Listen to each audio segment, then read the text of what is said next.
Sallallahu ala Muhammad sallallahu alaihi wasallam. Sallallahu ala Muhammad sallallahu alaihi. Ahtu nafsi wa iyyakum بأن تصلوا الأرحام بأن تتخلقوا بأخلاق سيدنا محمد صلى الله عليه وسلم.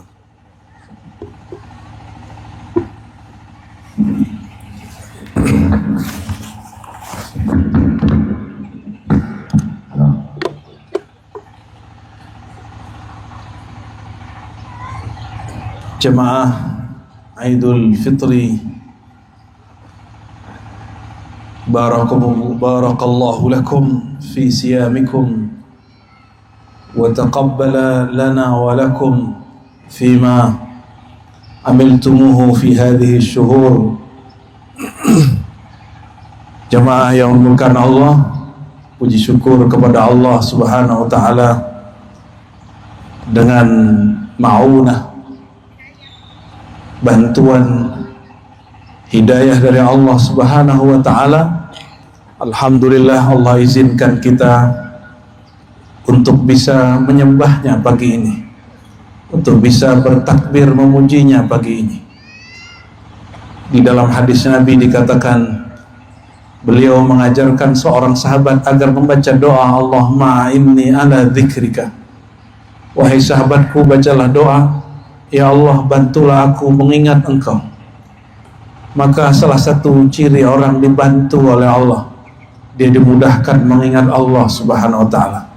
Semoga hadirnya kita pagi ini dan qiyamul lail, puasa yang kita kerjakan selama ini, tanda Allah Subhanahu wa ta'ala membantu kita. Amin ya rabbal alamin. Nikmat inilah yang kita syukuri, nikmat inilah yang kita kemudian kembalikan kepada Allah Subhanahu wa ta'ala. Syukur nikmat sederhana, antaral mun'imah, engkau melihat, menyadari siapa yang memberi nikmat, dan yang maha memberi nikmat adalah Allah Subhanahu wa ta'ala. Jika kita memberi hadiah, kita suka dikenal, kita suka diketahui bahwa si pemberi hadiah adalah kita. Jika tadi Bapak Ibu bersedekah, ingin namanya dikenal, sebenarnya itu bukan sifat kita, tapi itu sifat Allah. Allah yang boleh seperti itu. Hanya Allah yang boleh memandang dirinya memberi, sedangkan makhluk tidak boleh merasa dirinya memberi. Itulah yang dimaksud asyukur. Syukur, kita memandang, menyadari bahwa nikmat ini dari Allah Subhanahu wa ta'ala. Dan salawat dan salam mari kita kirimkan kepada hamba Allah yang paling bersyukur, Sayyidina Muhammad sallallahu alaihi wasallam. Beliau itu mengajarkan sahabat tidak selalu mengancam, tidak juga selalu memberikan kabar-kabar gombal. Amalkan ini dapat pahala, tidak selalu. Kamu tidak lakukan ini masuk neraka, tidak selalu. Nabi kadang-kadang bahkan lebih sering mengajarkan para sahabatnya bagaimana cara mengenal yang disembah, sehingga muncul kesadaran ketika bersedekah, ketika sholat, bukan lagi karena harap sesuatu, karena takut sesuatu. Siapa yang harap masuk surga, surga itu makhluk. Yang takut neraka pun makhluk. Bukan berarti kita nggak takut neraka. Kita takut neraka karena Allah mengatakan, wahai neraka, ya nar, wahai neraka, denganmu, dengan cara aku murka, yaitu aku murka dengan menyiksa hamba-hamba yang durhaka melaluimu. Jadi neraka ditakuti bukan karena nerakanya.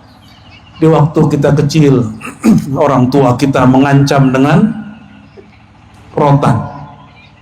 Kalau tidak sholat, dipukul. Rotannya digantung di tengah rumah.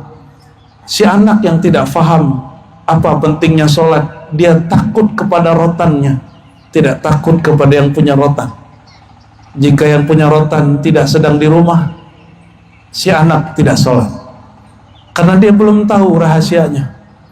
Tapi lama-lama kalau sudah dewasa, rotannya tidak ada, yang pegang rotan pun tidak tampak. Tapi sampai sekarang dia masih sholat. Kenapa? Karena dia sudah kenal siapa yang dia sembah. Dia sudah tahu apa manfaat dari menyembah Allah SWT. Maka Bapak, Ibu, Saudara, para ulama, para buya, kita harus meningkatkan cara kita berdakwah.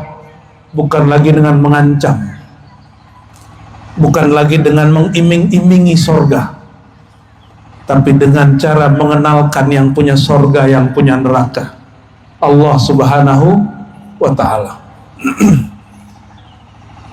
Jamaah Idul Fitr yang bukan Allah, Idul Fitri artinya bukan kembali kepada fitrah.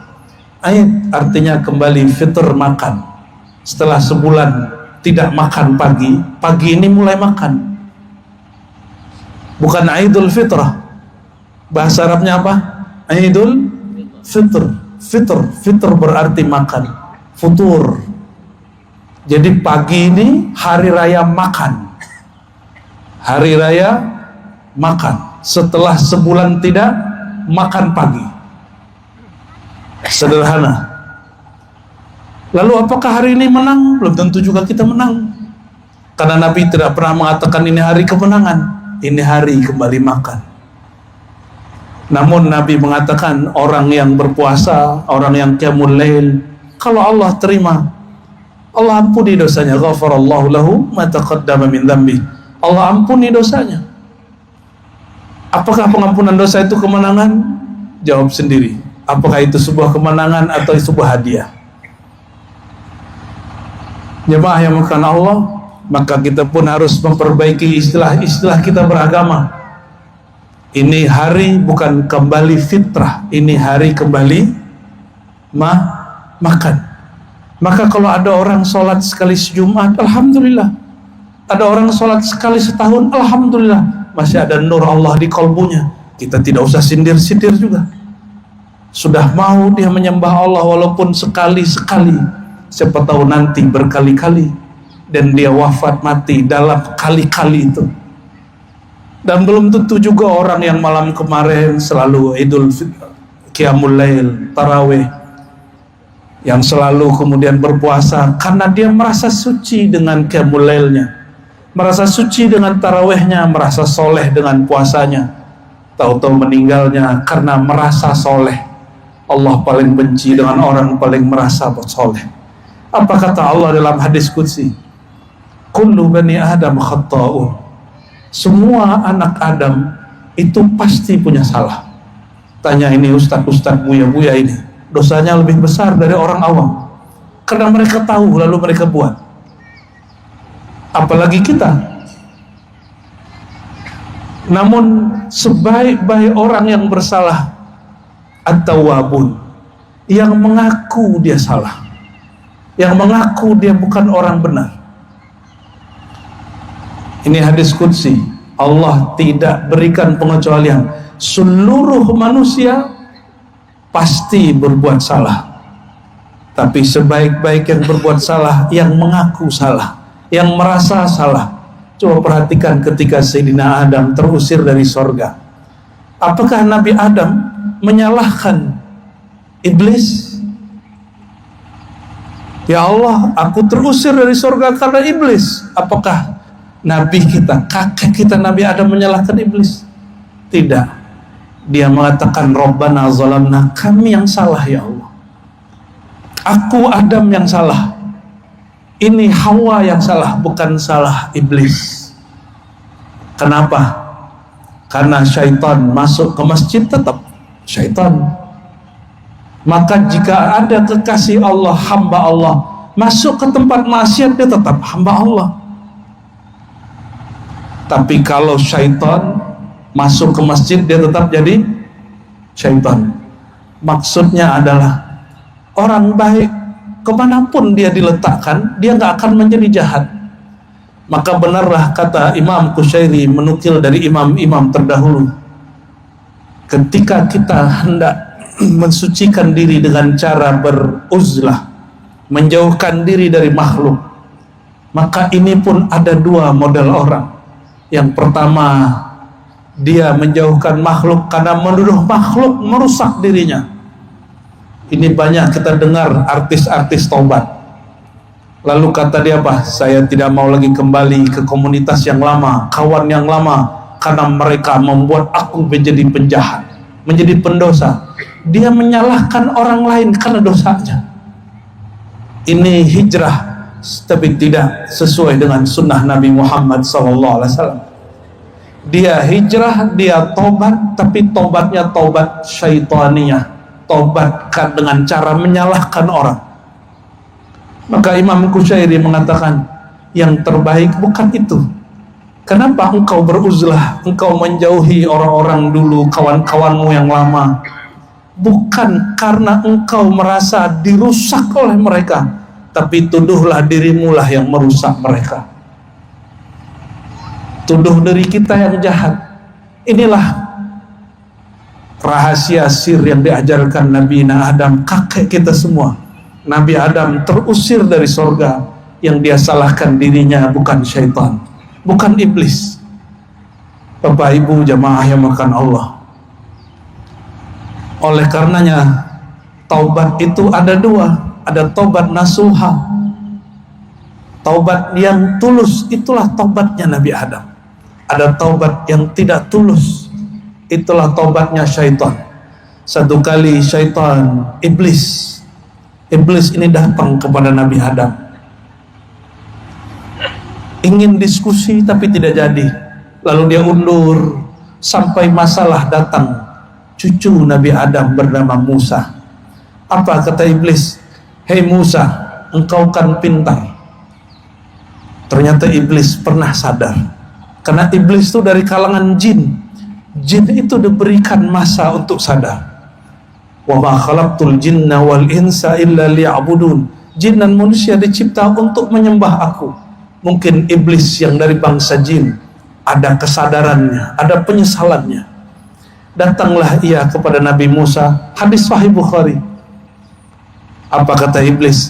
Wahai Musa, kalau aku hendak tobat kepada Allah, bagaimana caranya? Nabi Musa sangatlah cerdas. Apa kata beliau? Oke, ikuti saya. Maka berjalanlah mereka sejauh perjalanan, sampailah di suatu gundukan tanah. Lalu Nabi Musa alaihissalam mengatakan, wahai iblis, bukankah engkau ingin tobat kepada Allah? Kata iblis, betul wahai Musa. Oh, ternyata nabi-nabi ini kadang-kadang berkawan juga dengan syaitan, karena syaitan butuh pencerahan. Bayangkan, selevel nabi tidak menolak iblis. Ini baru belajar zikir sedikit, sudah benci kepada orang yang lain faham. Selevel nabi tidak menolak iblis. Apa kata Nabi Musa? Wahai iblis, betulkah engkau ingin tobat kepada Allah? Kata iblis, betul wahai Musa. Ini kubur kakekku Adam, sujudlah kepadanya. Iblis yang tadinya semangat untuk tobat, egonya muncul kembali. Apa kata dia? Musa, jangankan dia sudah berbau berkalang tanah, dia masih hidup pun aku tidak bisa hormat. Inilah dosanya iblis. Apa dosanya iblis yang tidak bisa dia sadari? Dia merasa tidak berdosa, dia merasa dirinya lebih baik dari yang lain. Maka benarlah kata Imam Nawawi Sekandari, jangan engkau kagum kepada taatmu, jangan engkau kagum dengan orang taat. Siapa tahu itu akhir dia taat. Akhir dia taat maksudnya itu akhir dia berbuat taat karena Allah, setelah itu dibuat taat dan merasa suci.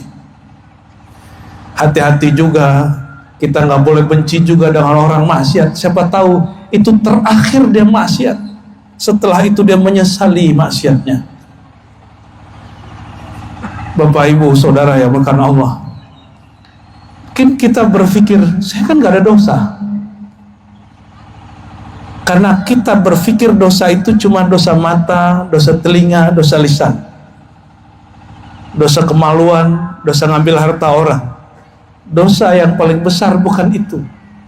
Dosa yang paling besar itu dosa yang ada di dalam kolbu. Maka dalam Al-Quran dikatakan wala takun minal ghafilin, jangan engkau menjadi orang yang lalai. Sibuk dengan orang, lupa dengan diri, itu juga dosa. Apalagi hidup bersosial, bermasyarakat. Ini banyak orang berbuat, mohon maaf, berbuat hal-hal yang bagus mungkin di kacamata awam, tapi bukan karena Allah, tapi karena tidak enak dengan orang kampung. Apalah kata orang nanti. Kita tidak sadar kalau itu adalah riya. Itulah sebabnya kenapa orang-orang kemudian gampang tersinggung, harap dipuji. Ternyata riya itu tidak hanya harap dipuji, juga ada yang satu lagi, takut dicaci. Mengatakan apalah kata orang nanti, itu bagian dari riya. Bapak Ibu yang bukan Allah, takbir yang kita baca tadi, Allahu Akbar, itu lafaz Allah jika diturunkan ke bukit, bukit bisa longsor. Diturunkan kepada gunung, gunung bisa meletus. Makanya Allah tidak berikan gunung, langit, bumi pemikul nama Allah. Di mana Allah letakkan nama Allah itu? Idza dzukirallah wajilat qulubuhum. Jika disebut nama Allah yang bergetar kalbu, maka nama Allah itu diberikan untuk kalbu. Jadi jika mengajarkan tentang Allah, nama Allah, bukan untuk kalbu orang lain, untuk kalbu kita dahulu. Karena kalbu itu dia ada 3 jenisnya. Seperti orang yang sedang sakit, ketika tidak ada makanan yang nikmat, bukan makanannya yang tidak nikmat, badannya yang lagi sakit. Jika kita buat rendang, buat gulai, makanannya tidak terasa nikmat, mungkin mulut kita sedang sariawan, itu disebut qalbun marid, kalbu yang sakit. Makanan kalbu adalah mengenal Allah, menyebut nama Allah.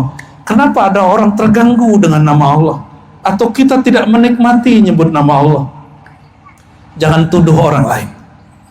Jika kita sholat tidak khusyuk karena ada orang berisik, orang ramai kiri kanan, tidak usah marahi orang lain. Tapi mungkin pikiran kita yang sedang berisik, kalbu kita yang sedang ramai. Ada kalbu yang mati. Kalbu orang mati itu, anzartahum an lam tazirhum la yu'minun. Engkau beri peringatan, tidak peringatan, tidak akan mendapat peringatan. Tapi itu satu ayat. Di ayat yang lain, Allah jika berkehendak ingin menghidupkan sesuatu, maka Allah beri hujan semalam. Lihatlah padang yang tandus di padang pasir. Ini zaman sudah beda semenjak global warming. Daerah-daerah yang ada di gurun padang pasir, setiap kali kena hujan 2 bulan setelah itu hijau.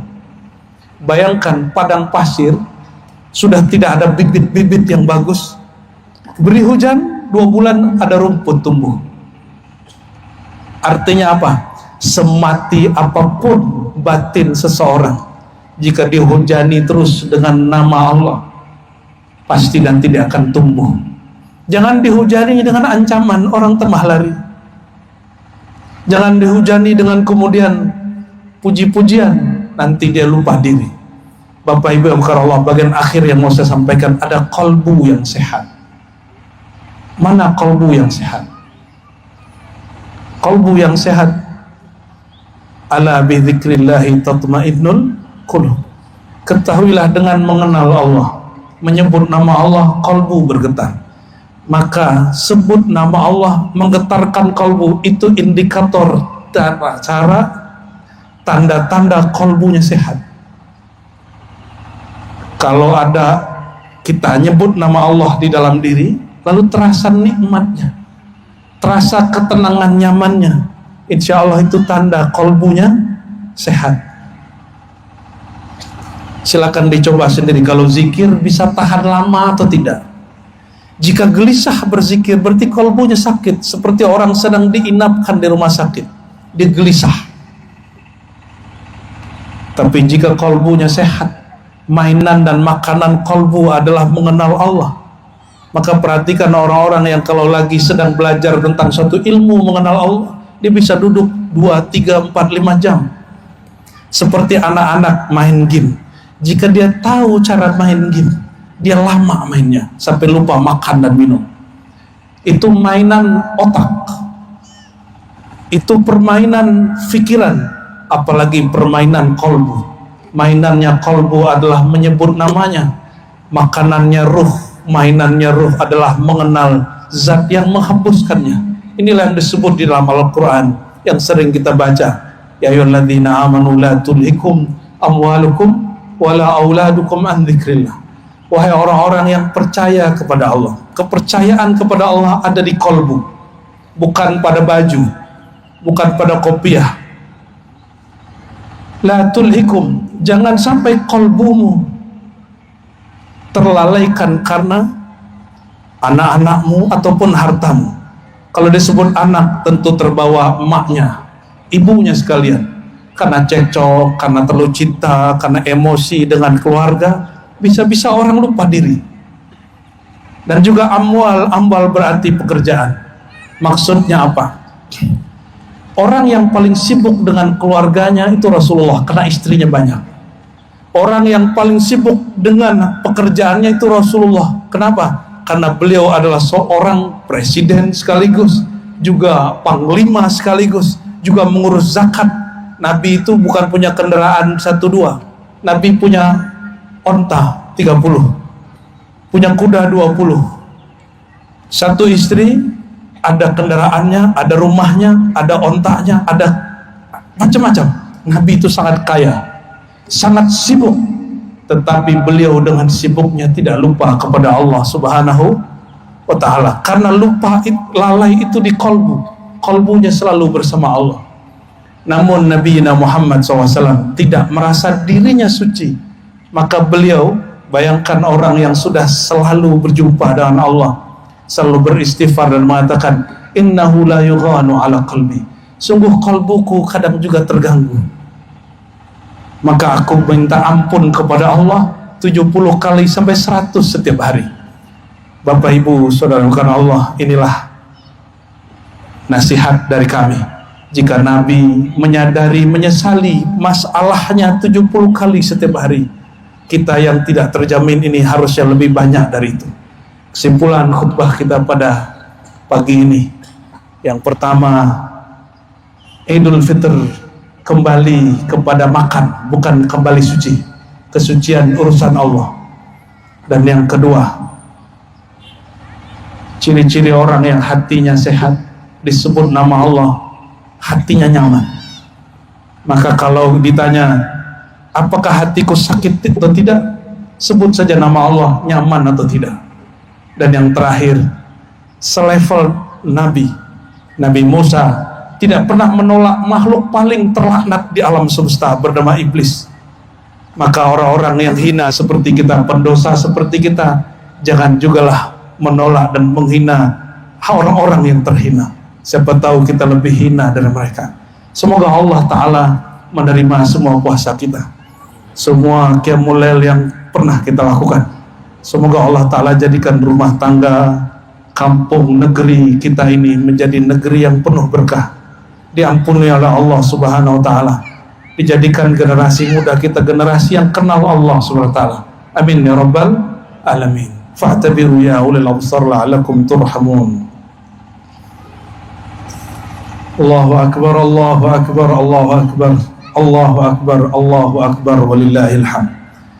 Ushidukum bi an la ilaha illallah wa anna Muhammadan abduhu wa rasuluhu. Allahumma salli wa sallim wa barik alaihi, amma ba'du. Usikum ayyuhal muslimun, ittaqullah haqqa tuqatih wa la tamutunna illa wa antum muslimun. Innallaha malaikatahu yusalluna 'alan nabi ya ayyuhalladzina amanu sallu 'alaihi wa sallimu taslima. Allahumma salli 'ala nabiyyina Muhammad wa 'ala alihi wa ashabihi ajma'in. Allahumma ighfir lil mu'minina wal mu'minat wal muslimina wal muslimat al ahya'i minhum wal amwat wa tabi' bainana wa bainahum bil khairat waghfir warham wa anta khairur rahimin. Allahumma ya Allah, ampuni semua dosa kami yang hadir, ampuni semua dosa orang tua kami, ampuni semua dosa keluarga kami, pasangan kami, anak-anak kami, saudara kami, tetangga kami, guru-guru kami. Allahumma ya Allah, ampuni dosa semua orang-orang yang di kalbunya ada iman dan Islam. Allahumma ya Allah, Ya muqallibal qulub, wahai yang menggenggam kalbu kami, wahai yang menatap diri kami, mohon ya Allah, jika kalbu ini lalai, tariklah dia kepada Engkau dengan kelembutan. Jangan Engkau tarik ia dengan jalal keagungan-Mu. Allahumma ya muqallibal qulub sarrif qulubana ilaik. Ya Allah, arahkan kalbu kami hanya kepada Engkau. Jangan biarkan kalbu kami berpaling kepada selain Engkau. Allah maltuf minna wal muslimin. Ya Allah, semua kami punya masalah, semua kami punya cobaan, semua kami punya ujian. Dengan nama Engkau ya Latif yang maha lembut, yang maha halus, berikanlah kelembutan hati dalam diri kami, sehingga kami tidak menyalahkan orang karena suatu masalah, tapi kami menyalahkan diri kami sendiri. Allahumma ya nur, ya nur, ya man huwa nurun ala nur. Wahai pemilik cahaya, wahai sumber semua cahaya, kalbu kami gelap ya Allah, hati kami gelap ya Allah, pikiran kami gelap karena semua kesalahan kami. Nawir qulubana binurika. Izinkan pagi ini ya Allah, Engkau terangi kalbu kami dengan nur Engkau, terangi keluarga kami dengan nur Engkau, terangi negeri kami dengan nur Engkau, terangi semua orang yang percaya kepada Engkau dengan nur Engkau. Allahumma ya Allah, Rabbana atina fid dunya hasanah wa fil akhirati hasanah wa qina adzabannar. Wa sallallahu ala nabiyyina Muhammad walhamdulillahi rabbil alamin. Ibadallah, innallaha ya'muru bil adli wal ihsan wa ita'i dzil qurba wa yanha 'anil fahsya'i wal munkari wal baghi ya'izukum la'allakum tadhakkarun. Wa dzkurullaha yadhkurkum washkuru 'ala ni'amihi yazidkum wa la dzikrullahi akbar. Assalamu alaikum warahmatullahi wabarakatuh. Sallallahu ala Muhammad sallallahu alaihi wasallam. Sallallahu ala Muhammad sallallahu